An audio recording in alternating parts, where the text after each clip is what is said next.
chivalry, faith, friendship, physical strength, wise planning, discipline, heroism, and finding and protecting one's true love. These are the characteristics of the medieval heroes who defended the West against the invasion of Islam.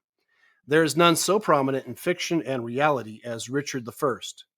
The goal of this today is to paint a picture of a man of God who was truly the embodiment of zeal for good works unto the glory of God. Now, this is Blue Collar Reformation, PBR here with John, again, talking about the Crusades in the Middle Ages. And to understand this from a Protestant perspective, Richard was no Protestant, for the Reformation had not yet happened. And nevertheless, he embodies the zeal and moral character of a man of God. Richard the First, known as Richard the Lionheart, so named for his passion on the battlefield, was the main actor in the Third Crusade. Born in 1157, Richard became King of England after his father's death in 1189. He died in 1199 after being wounded in a siege in France. Raymond Ibrahim, in his book Defenders of the West, called his death the mouse that killed the lion. A man on the wall Richard's forces were besieging shot a stray arrow which caught Richard. He paid it no mind. He had been shot with countless arrows in the Holy Land and merely pulled them out.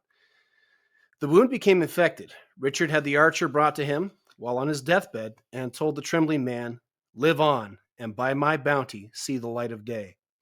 Richard pardoned the man and gave him 100 shillings and sent him away. Yeah, I mean, that's just kind of the embodiment of chivalry. It's like, you bested me on the battlefield. I'm not going to hold this against you. This is just how it goes. His bounty, right? So, like, basically had a bounty on his head kind of thing. It's Right. pretty interesting. You got the Lionheart. So let's talk about his early life and reign. He was born in Oxford on September 8th, 1157, to Henry II and Eleanor of Aquitaine, the famous Queen Eleanor of Aquitaine. He grew up going to tournaments and was a natural at martial training. So these tournaments they would hold throughout Europe. They were tournaments where knights and princes would compete in the games of Mortal Kombat to sort of stir up their martial spirit and practice for real battlefield work. He stood at a reported 6'5" massive for the time, massive for any time, most likely due to his Nordic genetics, being a Norman descendant of William the Conqueror, and before that, of course, Rollo the Viking chieftain. He spent most of his time as prince training for war, securing his lands in France, and planning and raising money for his crusade. It was like his life's work, basically. He's just raised money for the crusade all the time. Yeah, and generally, I think that that is something that like men should do today. Like we should definitely bring it back. Just like feats of like daring and like one's youth. Like I mean, you do a joust, you're probably gonna die. I mean, like that's definitely a risk there. And that was always like a thing which I mean, if you just look back to like the original like scouting organizations that existed, and not just in America, but all but across the Western world, like that was like a thing that like built virtue in young men, like people doing dangerous things when when they were in their tender years, and that would prepare them for everything that would come forward in their life. Yeah, and you can see his forward thinking too. He had planning and raising money for his crusade. In fact, planning was one of the defining features of Richard's success in leading large campaigns. Multiple accounts of both Muslim and Frankish witnesses describe Richard on the battlefield as mowing men down like a reaper mows grass with a sickle. But he himself, though ferocious, like the epithet Lionheart implies, he was also a master of planning, strategy, and building alliances. His planning and loving loyalty of his soldiers made him strong as an army, not merely as a one-man army. In fact, the lack of loyal friends was his undoing. Yeah.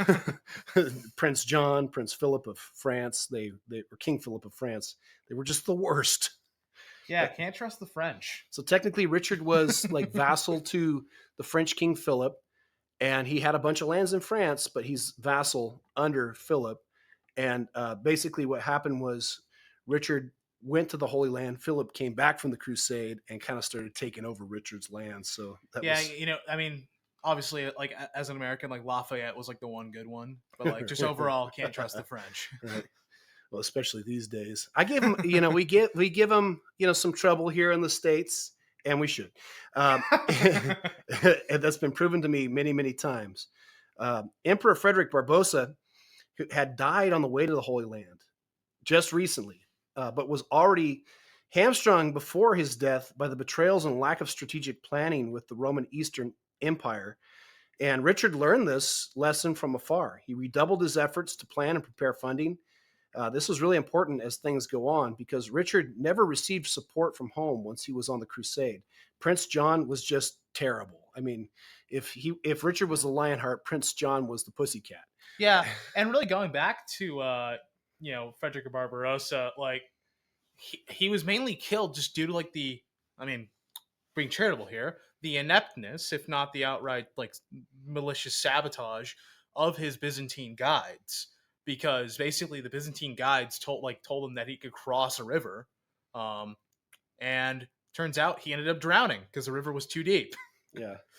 It's terrible travesty, and that was one thing that, and we'll see some of that with Richard as well, where he does get betrayed in some of his alliances, but he really puts it to him for that. So there's the Third Crusade. This is the Third Crusade. Jerusalem, which had been recaptured from Islam in the First Crusade, had fallen to Saladin. In 1187, Saladin defeated Baldwin IV, I believe, at the Battle of Hattin, and then conquered Jerusalem.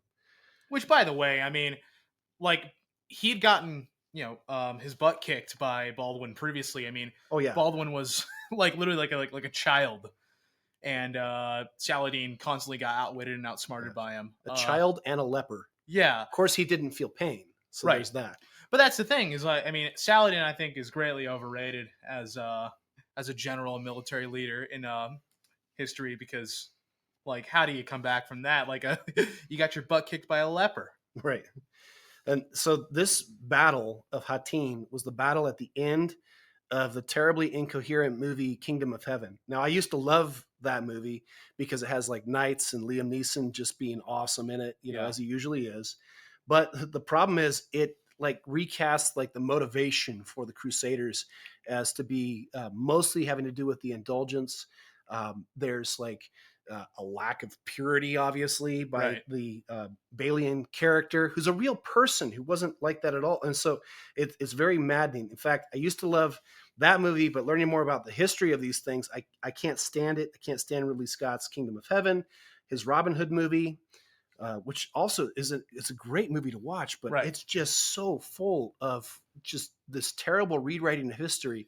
And most of all, the way it rewrites Richard the Lionheart is basically this drunkard and just gruff old guy who really doesn't have anything to do with his men. He's just kind of beleaguered by the constant warfare and everything. It's terrible.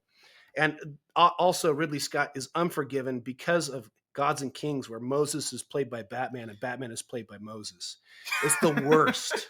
Yeah, not to mention I mean they get the year wrong, but like what, like a couple thousand years? Well, it's a couple hundred years. Oh, a They have the couple hundred. wrong. Okay. They have the wrong era. They have the wrong pharaoh. They have the. I mean, from the very first scene, I was angry. Like, so, Uh, so an outcry from the Christians of the East rang out. News came to the West. Raymond Ibrahim, in his book, records the primary text from Muslim historian Muhammad al-Isfahani, who reportedly gleefully wrote,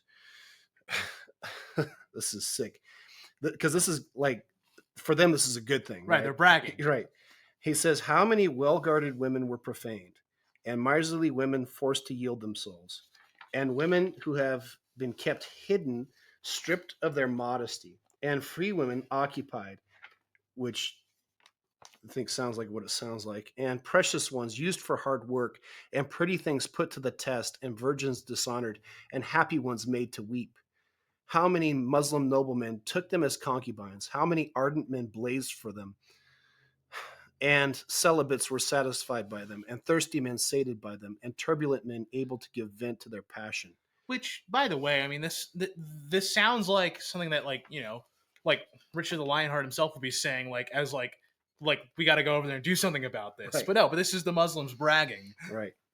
The news of this reached the ears of Pope Urban III, who died the day he heard the news. No, I don't know if he had pre-existing condition or whatever, but he died the same day he heard the news. For others like Richard, though, Raymond Ibrahim records the news, stirring some to tears and inflaming others to revenge. One of those seeking justice and liberty for the Christians of the East was the Lionheart. He took up the cross, seeing that God had given him a sacred calling to defend the places and people whom he called brethren in the East. Here was the definition of the Lionheart from Richard Devizes, a contemporary eyewitness historian. Quote, "For so great were the man's strength of body, mental courage, and entire trust in God." So Richard sold lands, made alliances, conscripted friends from the tournaments he competed in as a young man, and prepared for war. He prepared a fleet of 200 plus ships and sailed the army to their destination. Their destination first was to visit his friend and ally, Sancho VII, also known as Sancho the Strong, who was part of the Reconquista in Spain, who was from the Kingdom of Sicily. So it's a Norman kingdom in Sicily. The Normans, they conquered everything, right? Mm-hmm. So they're in like, I guess Sicily now part of Spain. No, Officially, no, it's part of Italy, isn't yeah, it? I know Yeah, it's the it's island at in the end of the Italy. boot. Yeah, Yeah, so which is kind of funny, but that's like a Norman kingdom. So you got 6 foot tall, red haired, Italians, yeah, you know, because they're all descended from the Vikings. So Sancho the Strong to bring him along on the crusade, and he actually didn't go along with him because he had his own crusades in Spain at the yeah. time, along with Alfonso and others to fight against the Almoravids. Is that right? I think it's Almoravids. He had secured a plan with the king of Cyprus to land there and then onto the Holy Land. So he was not going to make the same mistake Barbarossa had, basically failing to have supplies and alliances while in the field, and planned to make Cyprus sort of his place for getting supplies to the coast, to those coastal cities that they were Yeah. going to retake, Jaffa, Acre, Ashkelon. Yeah, not having to rely on Byzantine guides Yeah, of questionable character also helps. yep. Yeah. So he departed for the Holy Land in 1190 and landed in the Norman kingdom of Sicily, where he and Sancho VI and VII held good company. And Richard tried to convince Sancho VII to come along. He did not, because he was going to reconquer the European lands held by the Muslims. Richard's sister and his mother, Eleanor of Aquitaine, were in Sicily, and his mother brought along Sancho's beautiful sister, Berengaria. So, Princess Berengaria. Richard and Sancho shared the bond of the love for the Lord and zealous chivalry, and having met Princess Berengaria, Eleanor requested she come along on the voyage to Cyprus. This is one of the more interesting bits because it shows the humanity of the man. Richard was betrothed to a princess in France, but the true love that developed between him and Berengaria kind of overshadowed that, which would endanger his strongholds in France. And falling in love with Berengaria was dangerous for Richard personally, but danger was never to deter the Lionheart, Right. basically. So they sailed on to Cyprus, where the fleet met a storm and scattered them and shipwrecked some of the ships.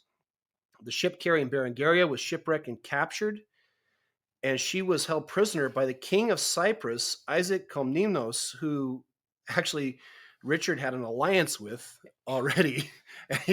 So he captures Yeah. the ship and then he steals the princess. So you've literally got the damsel in distress. Again, I mean, like throughout this whole period of time, the Greeks do not acquit themselves well, Yeah. whether in Byzantium or Cyprus or wherever else. Well, it's very Roman still, and the context and culture is Roman, and there's this sort of constant coup d'état going on between the kings, and the same thing had just happened recently in Cyprus. This is a fairly recent king. He was very power hungry, and so when Richard arrived on Cyprus, Komnenos' forces rode out against him, which was surprising. And with a surprise of broken alliance and the news of his damsel in distress, Richard met the Cyprian forces in battle. In fact, if I remember right, Raymond Abraham, he records basically this priest telling Richard that it's probably not wise to ride out with 50 men that are on this one ship to go and Yeah, attack the entire island of Cyprus. which I mean, we had a similar incident during the siege of Munster. Right. What's his name? Forgetting his name, but basically like one of the guys rode out with just 12 guys against Right. like the Prince Bishop's army and got completely wrecked. Right. Right. So So he and 50 trusted knights basically conquered the land of Cyprus. So the island of Cyprus versus 50 knights. They made it their outpost for supplies during the crusade and basically rescued the princess, proposed marriage, and they were wed in the church of St. George on the coast of Cyprus to the cheers of his men. Now, this is interesting because You see his love for his bride, but also you see the love of his men for him. That already, just in the short time they had had on the ships, the men just went nuts Yeah. seeing him wed and seeing basically the rescue of her, his self-sacrificing nature, and also his sense of justice. And also, I mean, was she really going to say no after he's like, okay, I, I with 50 men, Right, stood up against like this whole army to right, save you. right.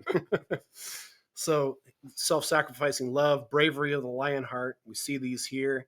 But we also see the love his men had for him, how he was devotedly loyal to his men, and they were in turn for him. This is one of the main things that we see with Richard. Many of Richard's men fell protecting him from sniping arrows as he fought on foot. One of his own knights posed as Richard in order to be captured in his stead by Saladin's forces when in the Holy Land. And this sort of love and self sacrifice comes from a mutual devotion to one another. But more importantly, they had the higher cause. And I think that's really the key. They had a higher cause that made their faces like flint to basically go against the forces of evil together and to be willing to die for each other. It really created a strong bond between Richard and his men. Yeah. It also shows another trouble in the Crusades, though, and that's the treachery of those Eastern rulers. I mean, one would think that they would be happy to have the help. Komnenos did the same thing to Richard as the emperor in Constantinople had done to Frederick Barbarossa: betrayal, just constant Yeah. betrayal. Richard berated King Isaac when he captured him about the events in the Holy Land, saying, he was talking about the Holy Land, like Acre and Ashkelon and Jerusalem, and says, "You've done nothing to suggest that it means anything to you." Well, it meant something to Richard, so he sailed on. So off to the Holy Land. Richard arrived in the Holy Land in 1191. So it's a year at sea with this entire army, with some stops along the way. The strategic key to the conquest of the Holy Land had been known for millennia: conquer the coasts, which is Acre, Jaffa, Ashkelon, then Syria, and then Egypt. Then slowly slog up the hills to besiege Jerusalem and Masada and the fortresses up in the hills. The reason for this strategy is basically supplies and travel. The road from the coast to Jerusalem is uphill, so it's an uphill battle. And there are valleys where ambushes and kill zones can be set up all along the way. So the Knights of the Temple and the Hospital, the Hospitallers and the Templars, they knew this really well. They had read their history and they had seen what had happened with the First and Second Crusade, as well as the way that the Muslims had reportedly conquered back in the 640s. Yeah. I mean, that's another thing is like, um, just the fact that despite it not being their native soil, obviously, as we've gone into, like the Muslim defenders of these lands really knew how to use the terrain to their advantage. I believe it's the, and I'm not entirely sure about this, but I mean, in one of the Crusades I think came after this, the European princes tried to essentially sail up the Nile to capture Egypt, and the Nile Channel.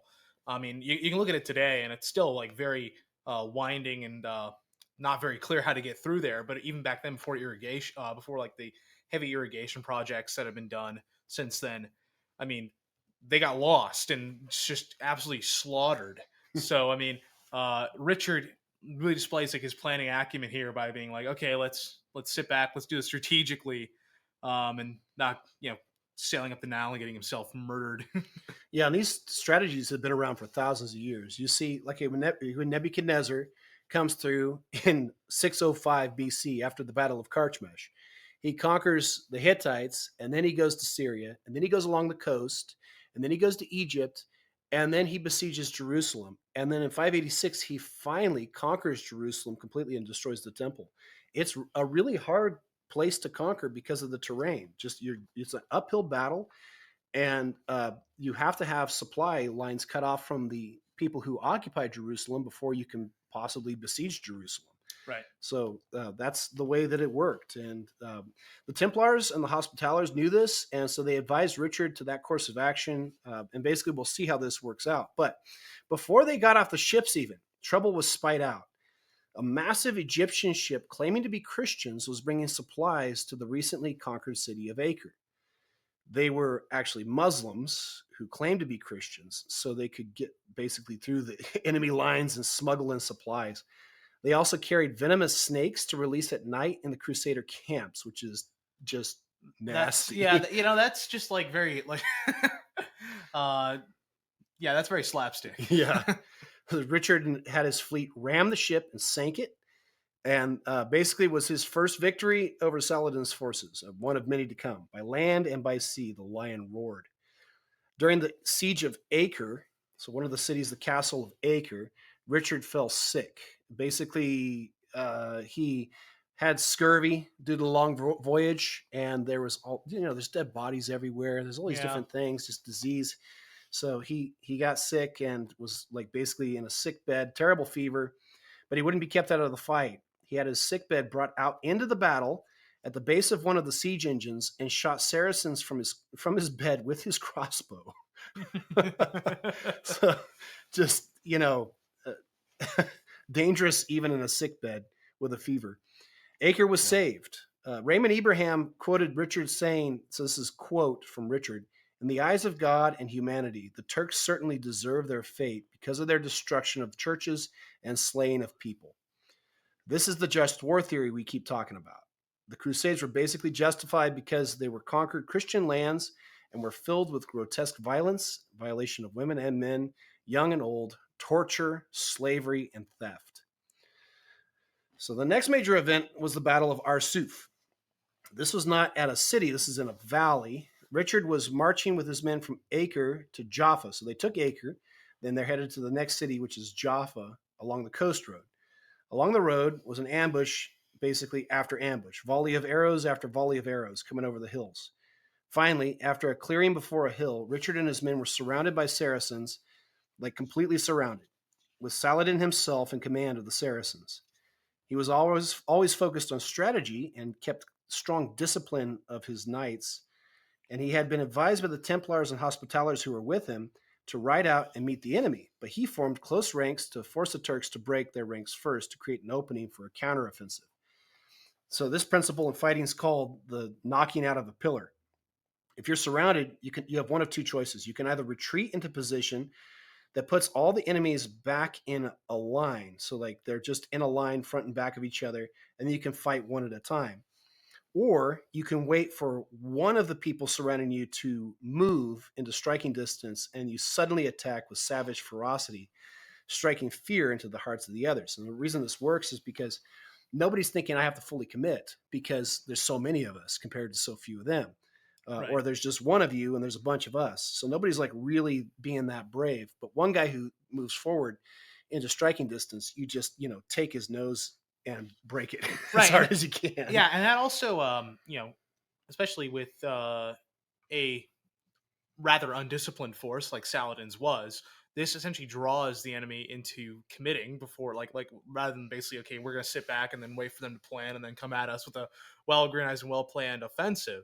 You essentially draw them into a battle hastily. Right. And this is actually was the exact strategy that Saladin used at the Battle of Hattin. He had defeated Baldwin forces there using this exact same method.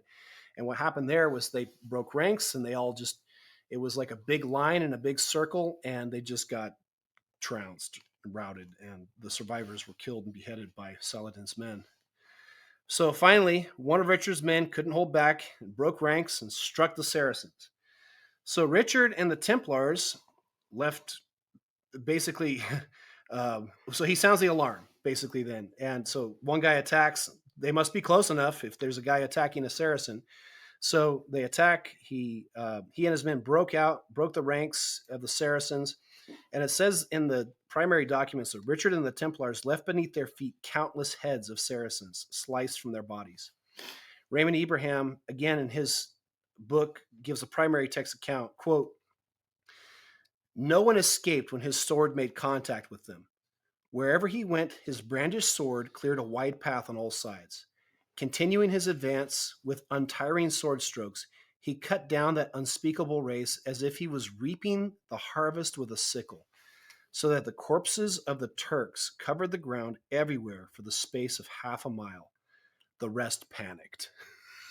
which is basically the desired effect of knocking out the pillars. Right. You throw everybody else in the panic, and then they're routed, and then you surround them, and the same thing happens, but in the opposite. So then Richard took Jaffa, then he took Ashkelon. These are, of course, the former coast cities of the Philistines, if they sound familiar from the Bible. Having secured the cities of the coast, Richard awaited plans to develop, but did not linger. There are tales of him at this time period attacking the Muslim military supply caravans disguised as a Muslim. He liberated in one battle several thousand Christian slaves on their way to Egypt with only a small force at his disposal. They conquered another castle of Darum, and the debate began. When do we go to Jerusalem? The Templars and the Hospitallers, who had been there for generations now, were convinced of the ancient strategy: secure the coast, then Syria and Egypt, and then, when there's no supply line left for the enemy occupying Jerusalem, attack Jerusalem. Philip of France, whom Richard convinced to go on the crusade, had left for France. The rank and file were outraged, and Richard decided the Templars and the Hospitallers were correct. So they made their plans to attack Egypt. And then there wasn't a lot of support for it, so they're kind of sitting around for a while. That leads us to the loss and recapture of Jaffa, which is an amazing account. So Saladin struck back in the lull of battle and retook Jaffa. So that's the first place where, well, that's the second city that was liberated by Richard. So he takes back Jaffa, and word comes to Richard, who set out by ship from Acre, and it took about 2 days to get there. Sailing in, seeing smoke rise from the city, and the Saracen flags flying, all hope was lost for the Christians who dwelled there. A single swimmer was seen and pulled on deck by the sailors. It was a priest who had jumped into the sea off the citadel of Jaffa and swam to Richard. He told Richard the last of the Christians were holed up in the keep, bargaining to buy time. Richard, having prayed and besieged heaven with the words of Psalm 22, my God, why hast thou forsaken me?" while he was on the ship, still in his sea clothes and boots, took up his axe and shield and cried out, "By God's calves, they shall not capture the Christians." Another quoted him saying, "If it so please God, we shall die here with our brothers."